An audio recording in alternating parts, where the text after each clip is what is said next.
ready to roll, guys. Okay, so I'm here with Daphne.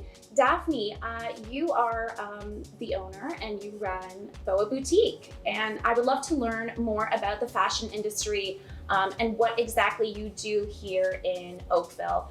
You do own a small business, and I think that's very impressive. And you've done a lot to make sure that you market yourself throughout the pandemic. And I'd love to talk to you more about what exactly you have done and also the strategies that you've implemented in your marketing strategy. So first of all, I would just love to learn some facts about Boa. Could you go into detail? Sure, yeah. Boa started in 2001, so 20 years old. And I had a business partner who was my twin sister up until January 2020. So she left just a couple of months before the pandemic. And, we now get to be sisters and not business partners.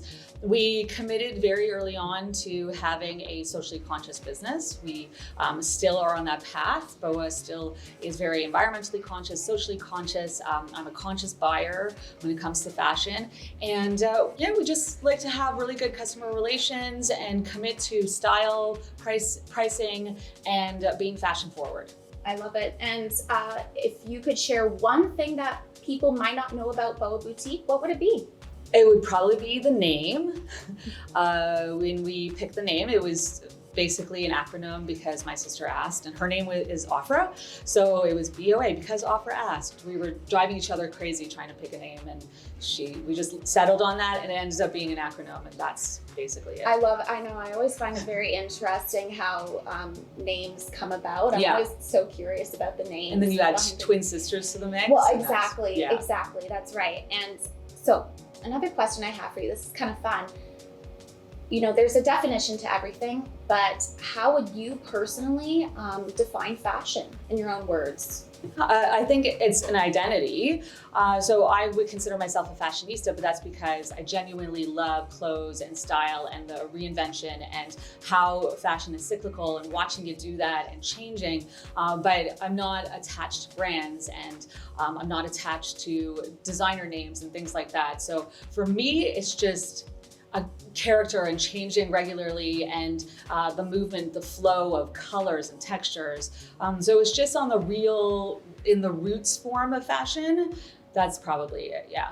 And opposed to brands. You have such unique clothing pieces, and Boa is kind of known around Oakville to be different in that aspect. So what was your goal going into it when it came to style? What did you want to show to the public?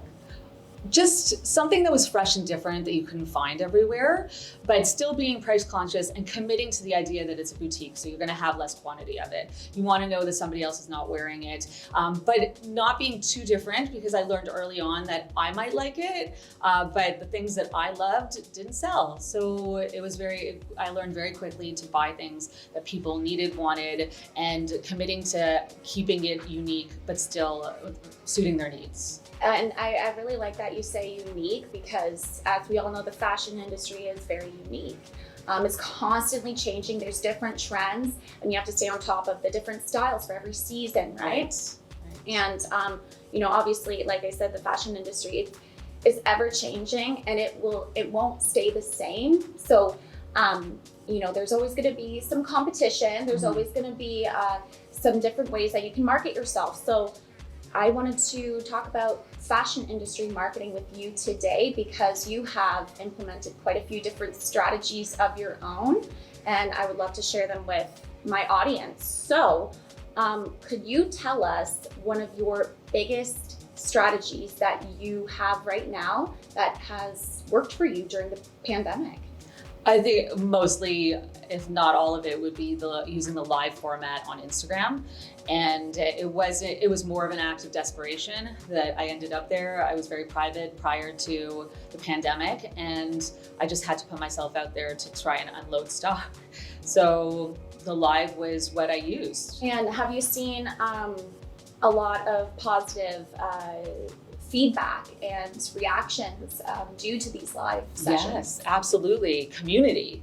which is huge because when you have a small boutique in a town, so I have a store in Oakville, but I also have one in downtown Toronto.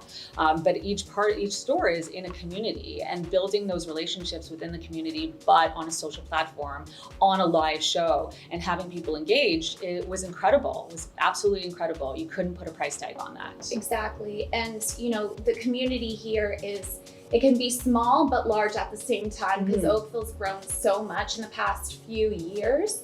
And there's a whole bunch of different tastes and wants and needs and desires here. So could you tell us a little bit more about your target audience and who exactly you try to market to? Yeah, the average age is anywhere between like mid 30s to mid 50s. That's usually the target, but we can go on both ends.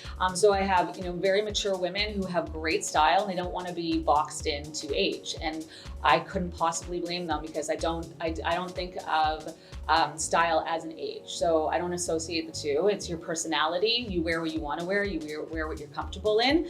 And you're absolutely right. There is a change. There is a need for something that is fresh and unique and different, but doesn't keep you boxed into what you think you would be, like the stay-at-home mom. The stay-at-home mom does not have to dress a specific way with her skinny jeans or, her oversized sweater. She can wear what's comfortable, but still look very on point. Exactly. And so that leads me to my next question, which is, what is the overall message that you're trying to portray? Because we make it known to our clients and to businesses that we market our services to, that it's always important to have a main message and a main story behind the brand. So what would that be for Boa?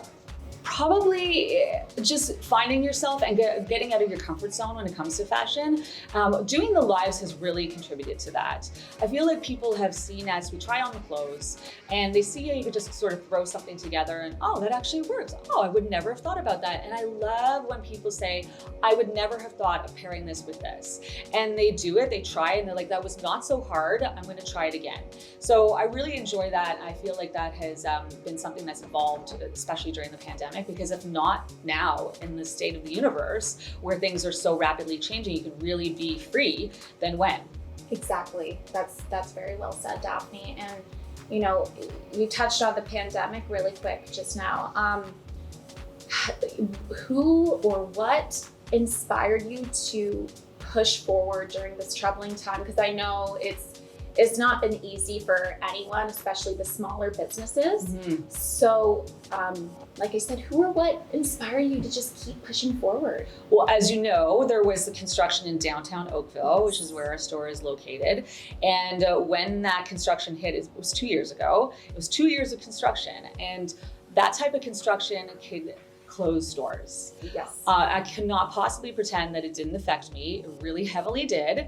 So I was already in a mode where I was hustling, like harder than usual. You have to be far more creative. You have to survive. So when the pandemic hit, it wasn't a shock to a lot of us in downtown Oakville. We were already in that hustles, that type of mode where you had to work harder and be more creative. So for a lot of us in downtown Oakville, we were already trying different things. Okay. It wasn't a stretch. Okay, well that's good that you already, it's almost like you were somewhat prepared for that time, because you were already going through a huge change. Yeah. Because I know that, because I'm from Oakville, and I drive by downtown Oakville, and I noticed that. I was like, oh, I wonder how these businesses are doing. And then the pandemic hit, and and then you can't help but wonder, oh my gosh, I wonder how they're doing. I wonder how they're flourishing. Are they having to close down? Right. So what was one of your main challenges, I guess, that you faced, and how did you overcome that challenge?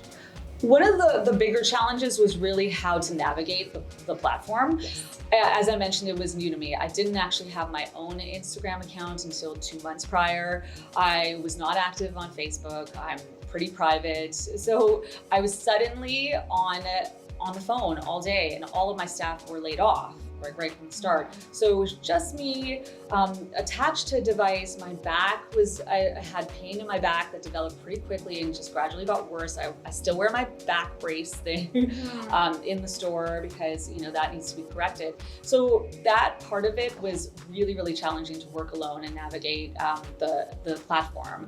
And once I got the hang of it, then it was just really trying to find a team that would grow into that as well. Exactly, and like we were talking about before, Daphne, it's a lot to take on as one person, and that's what you had to do at the beginning. And kudos to you for doing that, because that's tough. Yeah. And like we were saying before, we were talking, and it's hard for you know, one business owner, one manager to take on absolutely everything just themselves. Right. And that's why you need that marketing team or that social media team to really help you. So with your own experience, Daphne, what was kind of the best way to market yourself, and more specifically, market yourself in the fashion industry?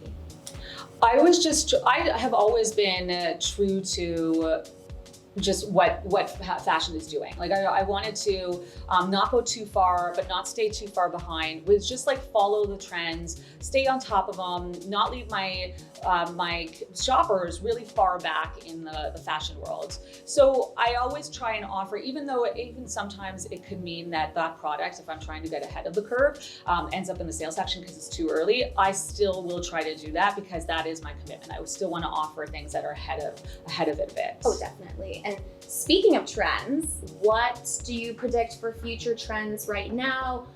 What do you love? What do you hate? What are you excited for in the next year with trends in fashion? Yeah, it's a really good question. I think being 2021, we can anticipate a lot, but the one biggest thing that stands out is denim and the movement, the shift of like this skinny look that has long overstayed its welcome. Because when you really think about trends in fashion, you know, the cycles are typical, the fad versus the fashion, and fashions don't typically last more than 10 years. So this has lasted 15. It's a really long time. I am ready to move on to anything that's a little bit wider, the straight, the boyfriend, the girlfriend, the dad, whatever, just anything that's not skinny. Let's move on. I agree. I've been seeing that a whole lot more too, and I absolutely love it because you can completely, you know, the baggy mom style jeans and a cute little bodysuit on top, something like that. I completely love that look. And I know that you mentioned before with content and everything, and I've checked out your Instagram and everything, and it looks amazing. Thank you. What kind of content do you personally like to produce for your boutique?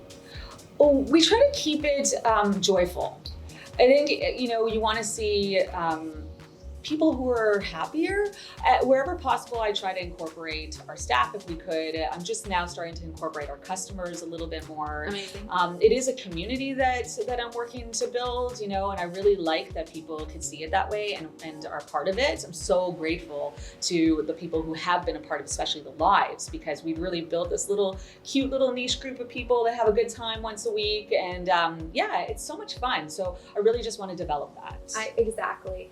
And actually, so speaking of which, an amazing marketing tool that I always like to encourage business owners to really hone in on is videos.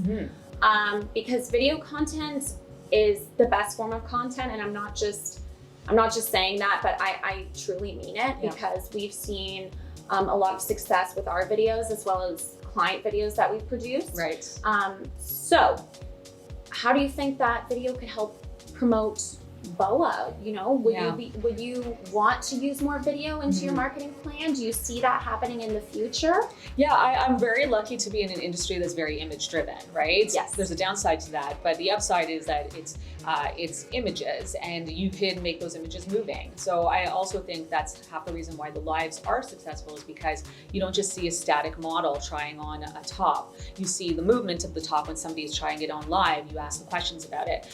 With the reels, the TikToks, the video content, this absolutely plays into what we're doing. It's just how are we going to present it? So, we've been working on the multiple ways to wear something, hacking, just having fun with garments too, like more playful. I agree. And I think that's really important to have that kind of playful attitude in the fashion industry, because it is very image driven, and you want to make sure that it's more personalized rather than just continuously producing ads and selling and selling and selling. Right. You want to be playful with it for sure. And so I noticed also that you guys have a blog, right? I love blogs. I run the blog here as well. Oh. That's what I love to write and everything. So is that something that you also want to grow in the future? Do you write the own content? I don't yet. No, okay.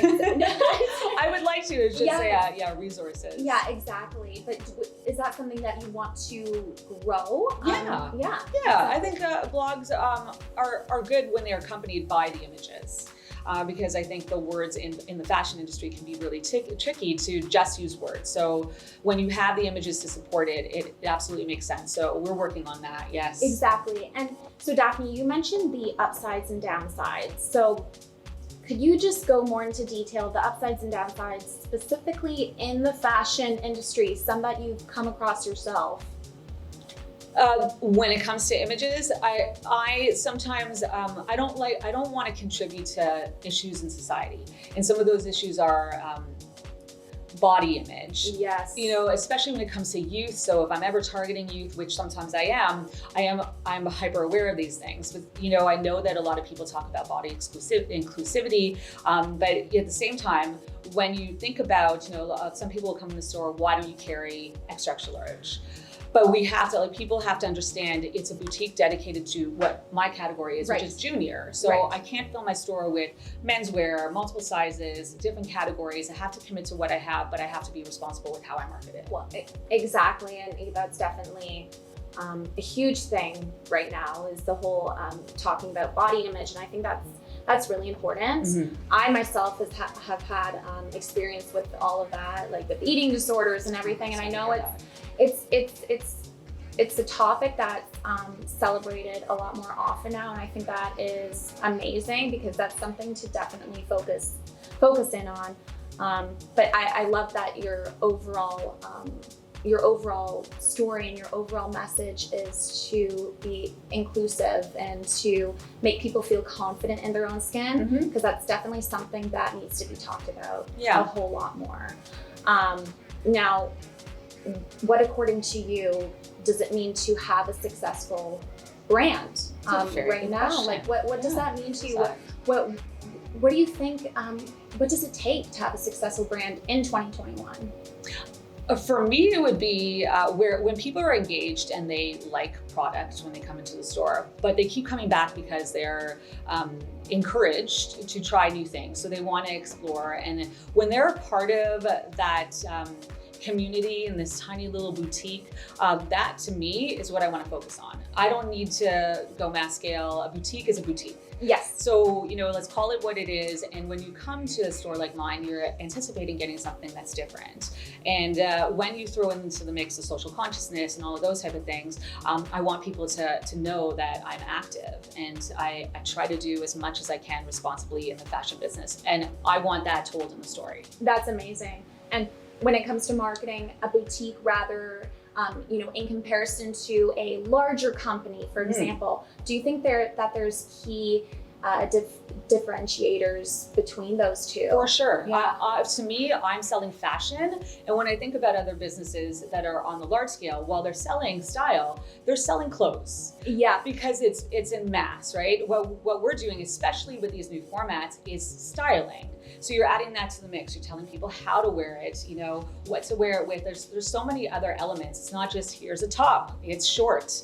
Do what you can with that. Yes, exactly. Here's a cami to try under it. Here is an undershirt. Like, let's try other things. Let's move the needle, right? I totally agree, and I love that too about boutiques, because they're very focused in on specific niches, and that's something that I always talk about too, is niche marketing, right? Because that's actually that I've seen that help a lot of businesses. And I think that's really important to focus in on as well, right? Because the bigger Absolutely. companies, sometimes they might not necessarily focus in on those smaller niches.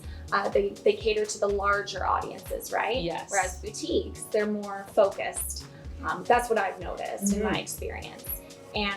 But I'd love to hear your opinions on this. So what are three characteristics that you would say would make a triumphant business in the fashion industry? What are three characteristics you would say? Consistency.